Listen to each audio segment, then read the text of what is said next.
Why do bad things happen to good people? That obviously assumes that bad things do happen to good people.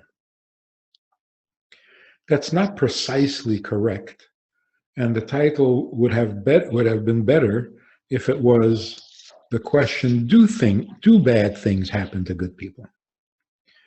But we went with why because there is a certain virtue. Before we even get to an answer, there's a certain virtue to the question itself. In fact, Moshe Rabbeinu asked that question when things got worse for the Jews after he first spoke to Pharaoh. Moshe asked God, why? Why did things get worse? Why did you make it harder?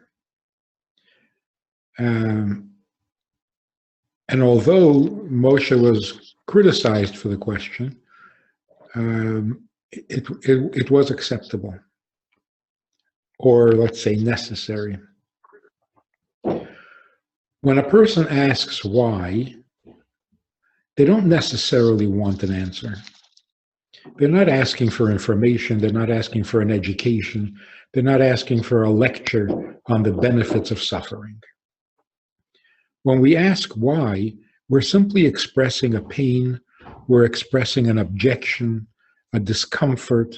We can't accept this. We can't get comfortable with this. So the why is not an intellectual question. If you really want to know and understand the function of suffering in the world, you would ask what? What is the benefit of suffering? Or what is the purpose of suffering? But when you say why, in many cases, it's not even meant to be a question, it's an objection. Very much like a kid who says, why do I have to go to sleep now? He's not asking for a lecture on the benefits of sleep. He's simply saying, I don't want to. Why do I have to? Which means I'm not going. So it's an objection, it's a refusal, it's the inability to accept comfortably something that goes against the grain.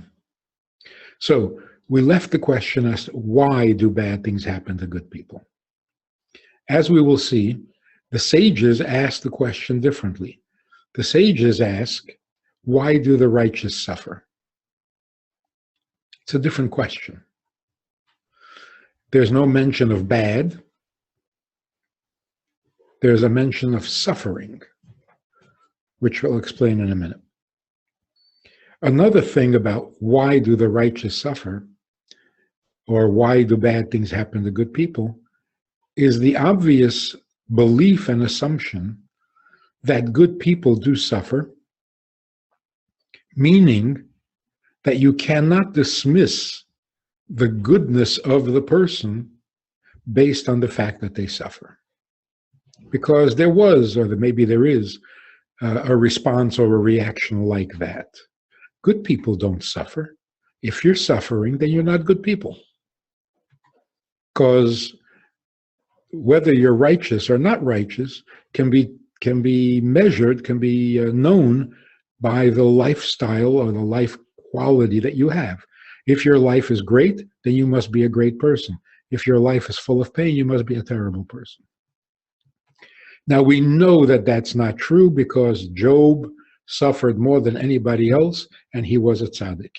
He was a totally righteous person. And the Torah is telling us that with a strong emphasis on his righteousness. No place does it mention how bad he was or how sinful he was. So we should immediately dismiss this possibility that if there is suffering in one's life, that indicates or proves that this individual was not completely righteous. The fact that suffering is sometimes a punishment for sin should not confuse us. There are moments, there are times when we suffer the consequences of our sins. But that would always have to make sense. The suffering or the punishment would have to fit the crime. When innocent people are dying, and you try to blame it on the sins of others, that's getting desperate. That is not reward and punishment. Reward and punishment means you get what you deserve. So how would we explain the 210 years of horrific slavery in Egypt when we hadn't even been given the Torah yet? So what kind of a sin could we be paying for with 210 years of slavery? And who suffered in that slavery? The men, of course, but the women, the children. Did they all sin? So it's obvious and clear that suffering is in the extreme examples of suffering are hardly ever punishment for sin. Now, there's the sentiment or the statement that we make in the davening, it is because of our sins that we have been exiled from our land. So we're blaming all of exile.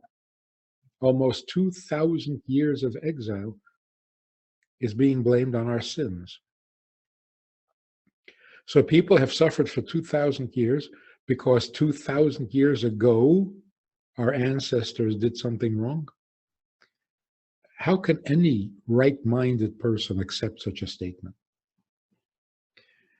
Of course, the Torah says, so it's true. But we have to understand what it's saying. Because of our sins, we are exiled from our land. The emphasis is exiled from the land, not suffering inquisitions and pogroms. The fact that we're not in our land, that is the result of our sin. And what it means is something like this. We are, of course, as a chosen people, meant to influence the whole world. Had we not sinned, we would be able to influence the world and achieve our goal without ever leaving the Holy Land. How would we influence the rest of the world? They would come to Israel asking for instruction, for guidance, for inspiration. And for a short time, that was actually happening under King Solomon. Under Shlomo HaMelech, when we had the Beis HaMikdash, everyone in the world came to seek wisdom in Eretz Yisrael, in the Holy Land. So we could have affected the whole world without ever leaving home. Because of our sins, we now have to affect the world by going to the world rather than having the world come to us. That makes the punishment a little more appropriate to the sin. And it also tells us that the fact that we are here in exile and have been here for 2,000 years is primarily because it's our job to affect the world.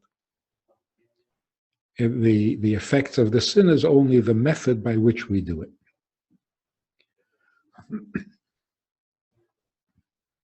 So, number one, not all suffering comes from sin. If there is suffering coming from sin, it would have to be commensurate with the sin. So the Gemara says that if you stub your toe, that's punishment for sin.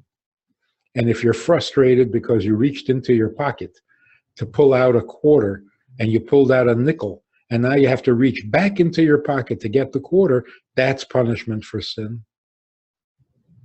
Because it's an aggravation. So how do we compare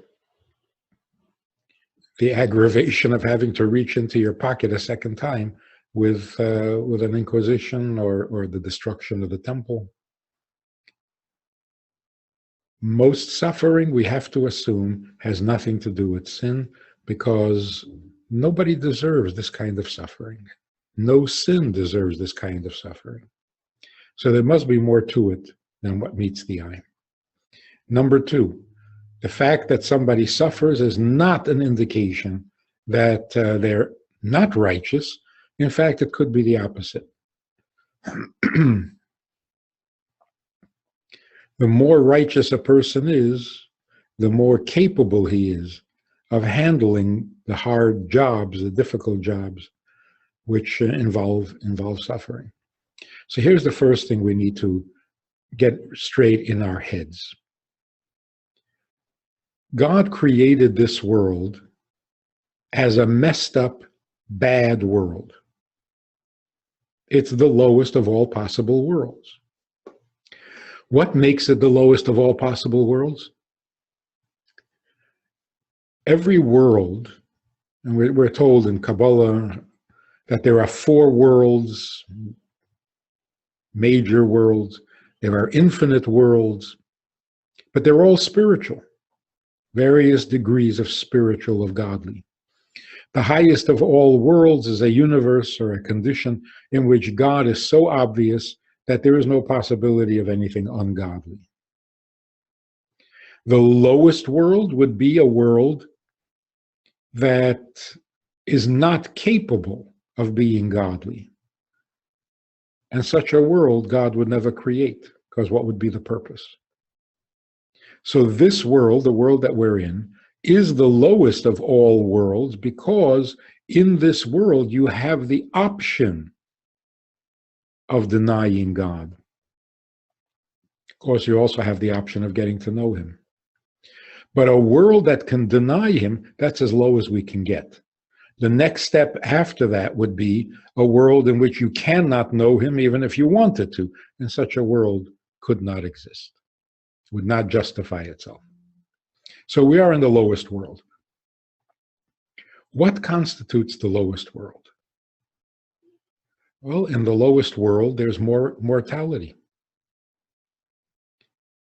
Adam and Chava were placed in the Garden of Eden, but there was no death there. So that was not the lowest world. When they ate from the tree, they came down to the lowest world, the world of mortality. Along with mortality comes pain.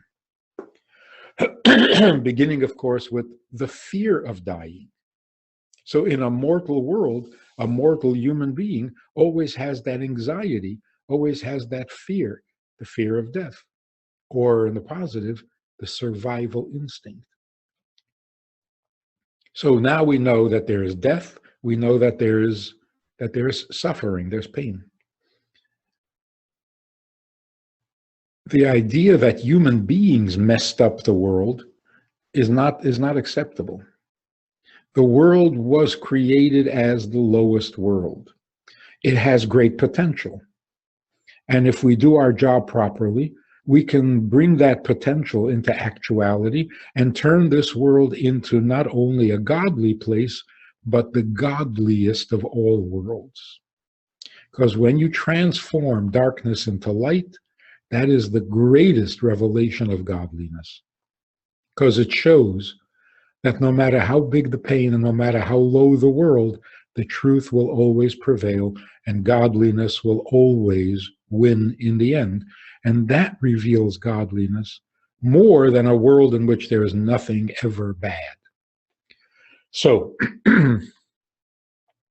we come into this world knowing it's a messed up world and it's our job to fix it. So when we see the mess, when we come face to face with the mess, with the pain, with the grief, with all the ugliness of it, we're not surprised. We know we're coming into a low world. In fact, we assess it. Say, okay, I got to clean this one up. Let's see, how do we go about that? How can we clean up this world?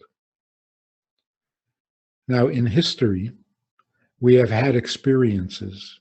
There were times when we encountered such a mess.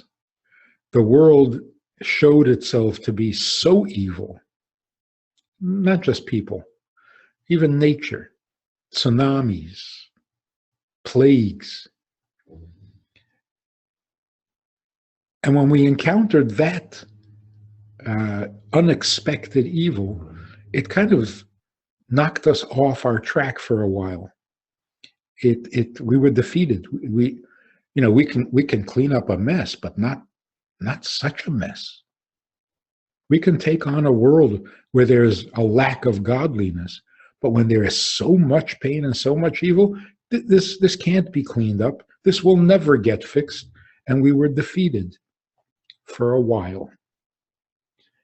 So after the destruction of the temple, we didn't know if we could ever get back on our feet.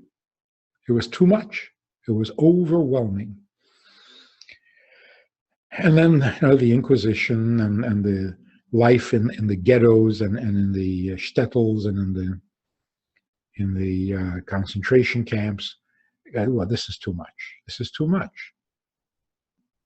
We didn't know that this was part of the deal. And so for a generation or two, we're paralyzed. We're incapable. We can't see our way. We can't see a future. We can't see anything ever getting better.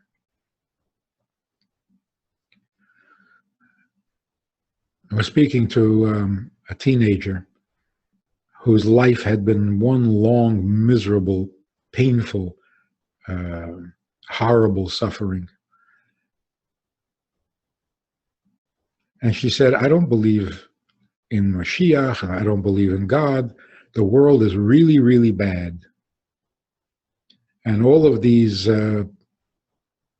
Pollyanna answers that it'll all be good. I don't buy it anymore. So I said, okay, so where do you go from here?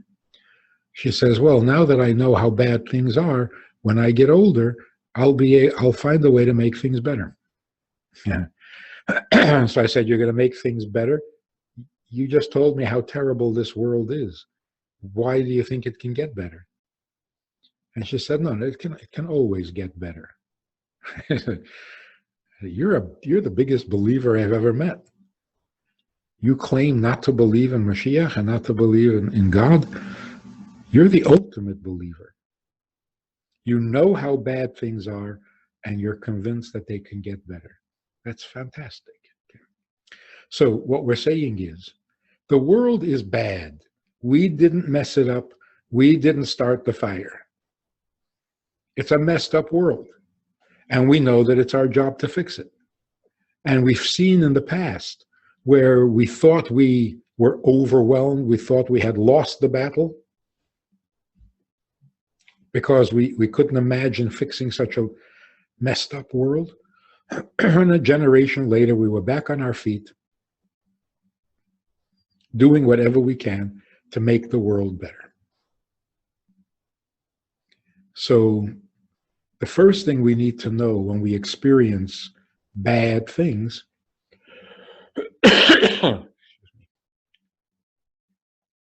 like a cold or something, when we experience a bad thing, the first thing we need to know is that's the process. Nothing went wrong. The plan has not been messed up. This is the plan. It's a very painful world, and we were given a painful job. But it's a good job, a necessary job, and a job that we can succeed at.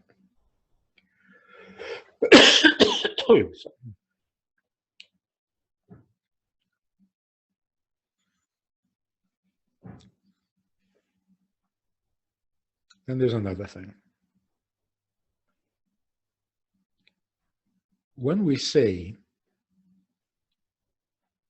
bad things are happening, what do we mean by bad?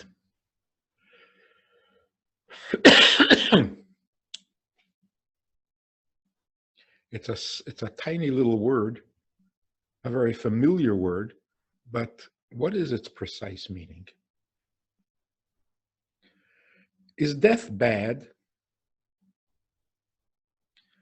On some cosmic level, probably, because we're looking forward to a time when death will be removed from the earth, which would be good. But on a more human level, death is not necessarily bad. We get upset over what we call wrongful death. A normal death, guy's 107 and passes away in bed comfortably surrounded by his family, it's sad, it's not bad. Nobody gets morally outraged. But when a young person dies, we are a little outraged. Why? Because that shouldn't happen. And the same is true with all pain and with all suffering. If you have to have an operation, the operation is good. But if the operation was supposed to be performed on somebody else, or on the other leg, that's bad. Why? Because that shouldn't happen. So what do we mean when we say something bad happened? We mean something that shouldn't have happened did happen. So by definition, death is not bad. Pain is not bad. Loss is not bad by definition. It's the thought that it shouldn't have happened that makes it bad. And that's why when we understand what's going on, we feel much better. We can handle it. Like labor pain. If we didn't know what it was, we couldn't survive it. A woman would not survive those kinds of pains if she didn't know what it was all about. Knowing what it's all about makes a huge difference. And by the way, just knowing that everything that happens for a purpose, even when we don't know the purpose, it helps a lot. Because the one thing we really can't stand is the thought that something is happening meaninglessly, without any purpose, without any rhyme or reason. That meaninglessness is totally unacceptable to the human spirit. Pain we can handle. But meaningless pain, pointless, no, that we can't handle. And that's because we're so convinced that life has a purpose, that things happen for a reason, and that the world is not a jungle. So when things appear to be a jungle, when we're convinced that something happened that should not have happened, that we can't handle. That we call bad. The sages, on the other hand, never asked, why do bad things happen to good people? Because the sages knew that nothing bad ever happens. If the definition of bad is that which should not have happened, well, if it shouldn't have happened, then it couldn't have happened. Nothing happens unless there's a reason. Nothing happens unless God makes it happen. So if God is making it happen, it's for a reason. So to say it happened without reason is like saying that there's some other force besides God, like another God, a bad God, a small God that likes to do mischief. And things happen because of this other power or this other force. So God did not mean for it to happen. It was not part of the plan. It was not intended, but it happened anyway. Well, that's not possible. What isn't supposed to happen does not happen because there is no other mover and shaker other than God. So to the sages, nothing bad ever happened. Nothing bad could ever happen. And that's not whitewashing the pain. That's simply recognizing that nothing moves unless there's a mover. Nothing happens unless there's a creator. And nothing happens unless the plan calls for it. And so as painful as life was for the sages themselves, they never thought of it as bad. They thought of it as suffering. And as we said, suffering by definition is not necessarily bad. So to the sages, the question was, why do the righteous suffer even though it's not bad. And this is the first lesson that we need to learn. It's not enough to object when we think something went wrong. Everybody objects to that. Children, it's not fair. How come? Every kid has a sense of justice, maybe not a very well developed, but everybody has this sense of, no, that shouldn't happen. And they object. But if we were to find out that, yes, it was supposed to happen, would we then accept graciously all the suffering and all the pain in the world? Probably. Probably. Without trying to get into the brain or the mind of a Nazi, how could they so casually, so cavalierly kill a bunch of people, burn them and gas them, and then go home and have supper and enjoy their family and be a gentleman and listen to classical music and study philosophy? How did they do that? They did that because they understood why Jews need to be killed. It made sense to them, it was justified, so it was not bad and therefore not even objectionable. That's monstrous. The Jewish value system says nothing bad will ever happen. Pain is meant to be. And that makes it acceptable to you? Now when you see somebody suffering and you know that it's meant to be, now it doesn't bother you that the person is in pain? When a woman is in labor for hour after hour after hour, we know what it is. And if you're biblical in your orientation, you know that God declared that children will be born in pain. So everything's fine. Nothing's wrong. Nothing bad is happening. So you just sit there and listen to somebody cry and scream in agony, and it doesn't bother you? You're a monster. So what Judaism tells us is two seemingly contradictory statements. On the one hand, stop worrying about bad things happening to good people. Bad things don't happen. Not to good people, not to bad people. They can't happen. Because bad means it wasn't meant to be. If it wasn't meant to be, then it doesn't be. And on the other hand, just because it's meant to be doesn't mean that you should be comfortable with it. God came to Avraham and said, I am going to personally destroy the city of Sodom because I find them guilty and I find them deserving of annihilation. Okay. Nothing bad is happening. It's all great. It's all good. But the thought of so many people dying made Avraham so uncomfortable that he argued again and again and again, because we're not supposed to be complacent. We're not supposed to be comfortable with human suffering, even when we know that there is no mistake and that it's all meant to be. So when Moshe comes back to God and says, why did you make it worse for the people? He knew all the answers about why they're suffering and how suffering will eventually make us stronger and suffering will eventually end and it will turn into pleasure. And that didn't make it any easier to see his fellow Jew suffering. And so he complained.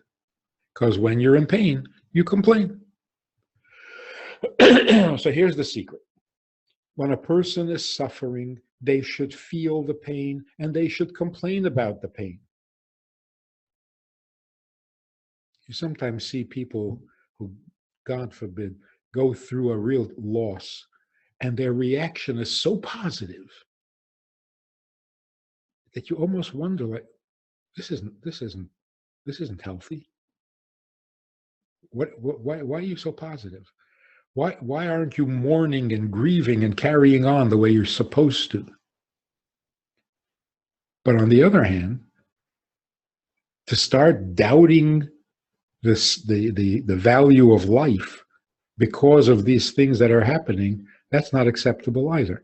So you must feel the pain without developing the cynicism, without losing respect for life.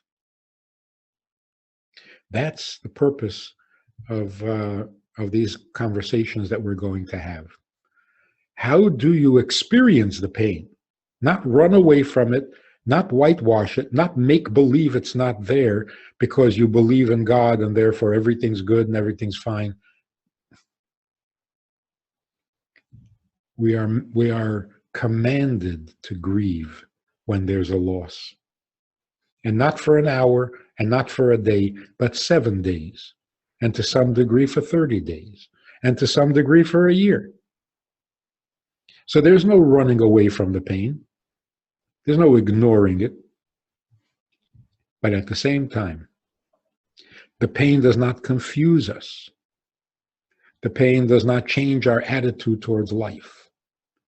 If anything, it makes life more precious. So, do bad things happen to good people? Bad things don't happen. Do painful things happen? Yes. Do terrible? Yes. But for no reason, that's not possible.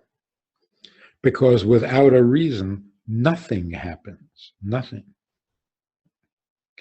Finally, if you're going to ask, why do bad things happen to good people? You obviously are coming from a place of belief. You obviously believe in God. Because if you don't believe in God, and you don't believe that good people are supposed to be rewarded and bad people are supposed to suffer, then what is your question? You cannot believe in evolution and then complain that there's pain. It's all part of the evolution. What do you want? You know, if people are dying, it's probably the natural selection that weeds out the weak. Something horrible like that. So if you don't believe in God, then you don't have that question in the first place.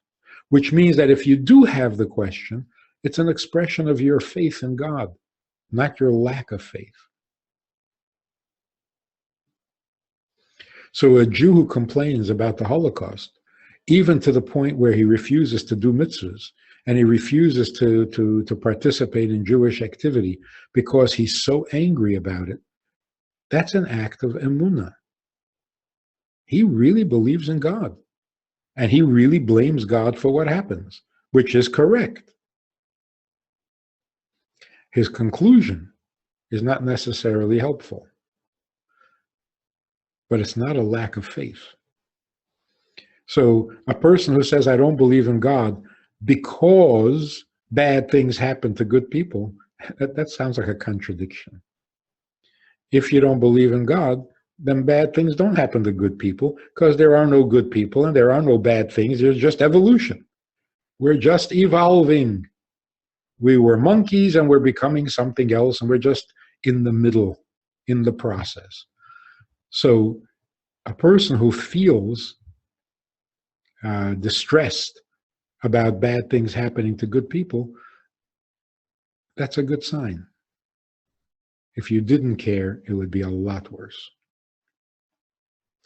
Now, one final thought.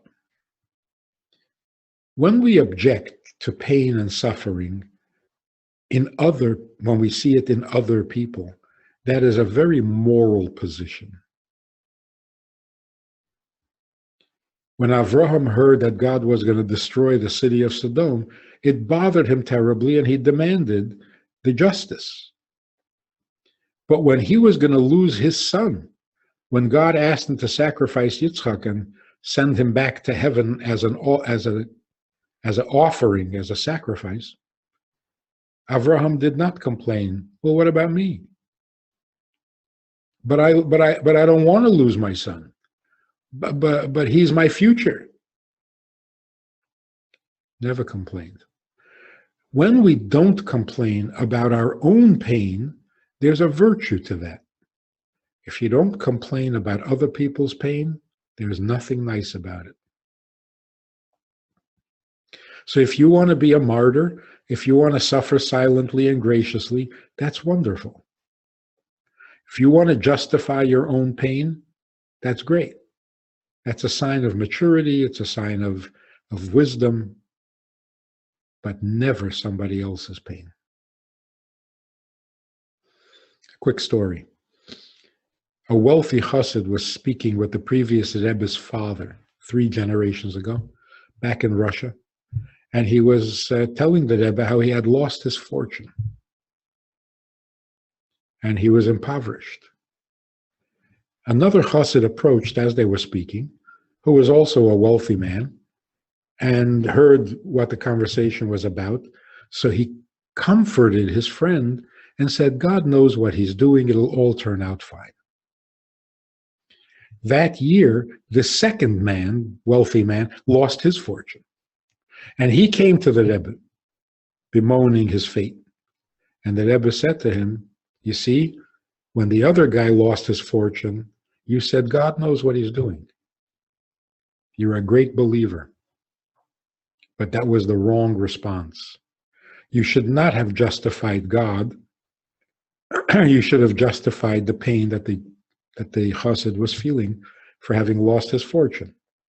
Now you see what it feels like. Now you're not justifying God. So you would think if somebody says, don't feel so terrible, don't get discouraged, everything will be fine, it's all for the good. That's not necessarily the right moral response. If it was your loss, and you say to yourself, it'll be fine, it's all for a purpose, we'll get back on our feet again, and so on. That's impressive. That's impressive. But when you say it about somebody else's misfortune, it's not nice. So now we need to understand, how do we graciously accept pain? How do we continue to be enthusiastic about life when we see so much suffering around us? How do we go about this? Even after we know that it's not bad, it is still very difficult and painful.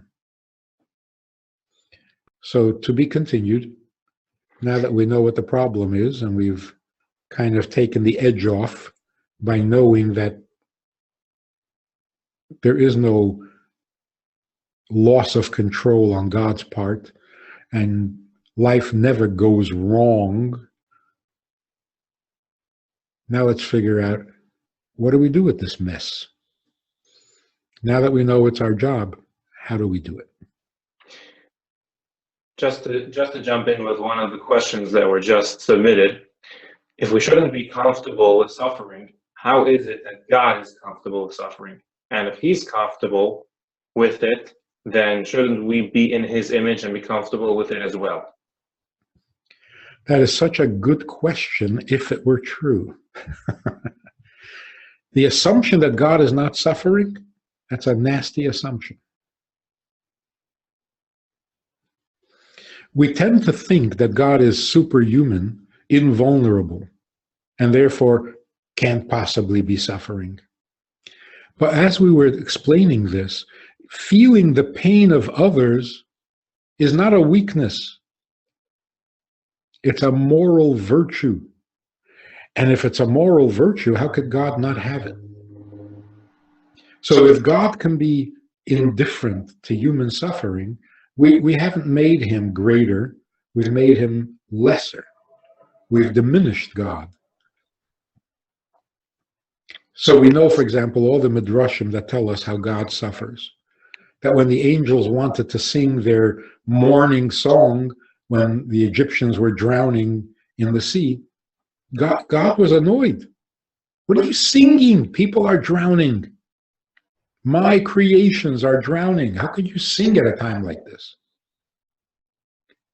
So to think that we are more sensitive and more moral in our feelings than God himself, how did that happen? Where did that come from? So maybe this story would help there was a man called Onkelos. He was a convert to Judaism, a Roman. And he was so holy that his Aramaic translation of the Torah is printed in every version and every edition of the Chumash. Right alongside the text of the Torah, there's the Aramaic. And when Rashi needs to know what a word means, he consults the Aramaic and knows that that's authoritative. That's how holy this man was. But during the reign of the rule of the Romans in Israel, it was against the law to convert. Even Jews were not allowed to practice Judaism. So the emperor sent soldiers to arrest Onkelos. He was also highly connected to high-ranking officials, related family, and he sent to arrest him. As they were leading him out the door, Onkelos reached up and kissed the mezuzah that was on the door. And the soldier said, "What was that?" And he said, "You have to stand at the door of your king to protect the king, but our king stands at our door to protect us." And that's represented by the mezuzah. They all converted.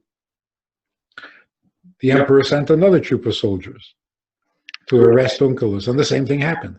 He kissed the mezuzah. They said, "What was that?" He said, "Our king stands at our door to protect us." And they all converted. Now, what exactly happened there? They hear a cute expression or something nice and they convert? Sounds frivolous. They were soldiers.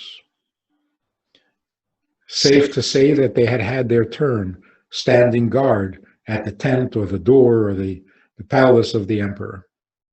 And what is the purpose of a guard at the door? It's not ceremonial, not like in England today. In those days, there was a need to have a guard at the door because any moment the emperor is going to be assassinated. The king will be assassinated. So what is the role and the job of the guard at the door? To absorb the initial attack, to take the first bullet. When Onkelos said to these soldiers, "Our king stands at our door to protect us," they were blown away. They had never heard this concept that God will take a bullet for you, that God can actually bleed for you. Of course, not in the physical, because physical bleeding is not the worst. Godly bleeding is much worse.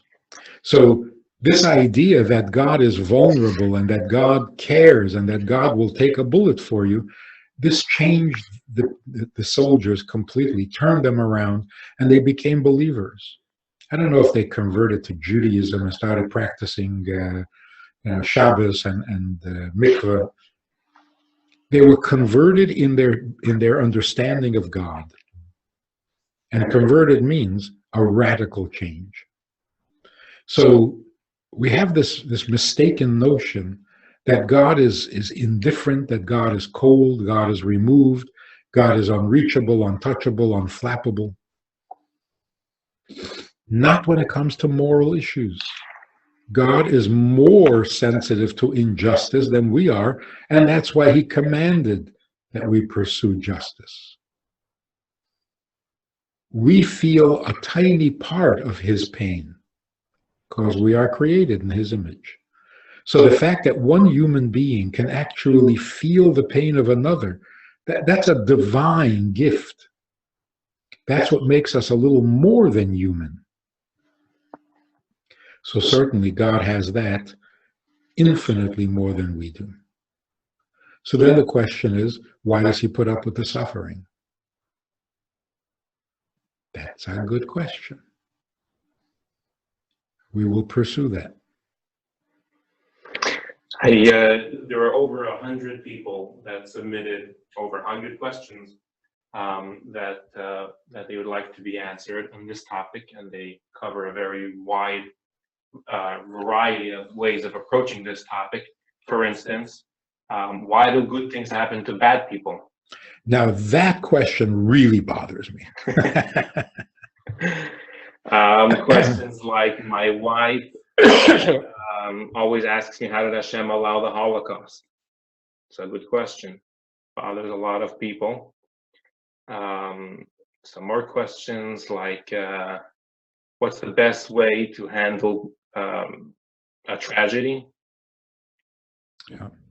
Let me just make an observation on that. Why did God allow a Holocaust? Obviously, we can't get into God's mind and explain what he's seeing or what he's planning. But consider this, not as an answer to your question, but as an addition to your question. If God is infinitely more sensitive than we are, if it bothers him when bad people are dying, like the Egyptians drowning in the sea, the question should be not only why would God allow it, why would God do that to himself? Why would he inflict so much pain on himself? Now that's a cosmic question. But let's not make the mistake of thinking that God doesn't care, it's just we who suffer. That's a distorted picture. So the question is, how could God put up with the pain that he feels, infinite pain, over every ache that a human being suffers? God suffers infinitely.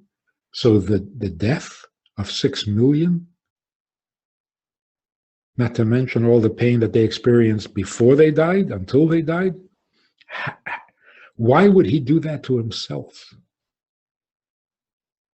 What could possibly be so important that he would be willing to go through that himself? There's got to be something awesome. And that's why if we try to answer it, we're just going to make fools of ourselves. We can't even think of anything that great that could possibly justify that much pain.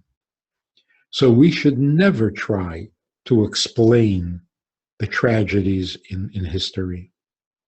It's an insult to life. It's an insult to God.